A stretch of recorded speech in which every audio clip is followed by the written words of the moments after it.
IPL 2026-এর champion হয়েছে royal Challengers Bengaluru, যেটা তাদের দ্বিতীয় শিরোপা। টানা 2 আসরে চ্যাম্পিয়ন হওয়ার গৌরব অর্জন করেছে দলটি। এক নজরে দেখে নেব প্রত্যেক আসরের চ্যাম্পিয়ন দল। 2008 আসরে চ্যাম্পিয়ন হয়েছে রাজস্থান রয়্যালস, 2009 আসরে ডেকান চার্জার্স, 2010 এবং 11 টানা 2 আসরে চ্যাম্পিয়ন চেন্নাই সুপার কিংস, 2012 আসরে প্রথমবারের মতো চ্যাম্পিয়ন হয় কলকাতা নাইট রাইডার্স, 13 আসরে চ্যাম্পিয়ন মুম্বাই ইন্ডিয়ান্স, 14 আসরে দ্বিতীয়বারের মতো শিরোপা ঘরে তোলে কলকাতা নাইট রাইডার্স, 2015 আসরে দ্বিতীয়বারের মতো শিরোপার দেখা পায় মুম্বাই ইন্ডিয়ান্স, 2016 আসরে প্রথমবারের মতো শিরোপার স্বাদ পায় সানরাইজার্স হায়দ্রাবাদ,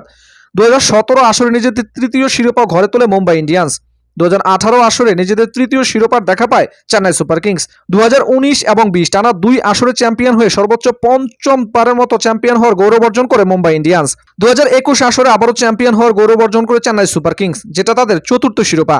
2022 আসরে প্রথমবারের মতো চ্যাম্পিয়ন হওয়ার গৌরব অর্জন করে গুজরাট টাইটান্স, 2023 আসরে আবারও চ্যাম্পিয়ন চেন্নাই সুপার কিংস, যেটা তাদের পঞ্চম শিরোপা, 2024 আসরে চ্যাম্পিয়ন হয় কলকাতা নাইট রাইডার্স, যেটা তাদের তৃতীয় শিরোপা। এরপর 2025 এবং 2026 টানা 2 আসরে চ্যাম্পিয়ন রয়্যাল চ্যালেঞ্জার্স বেঙ্গালুরু।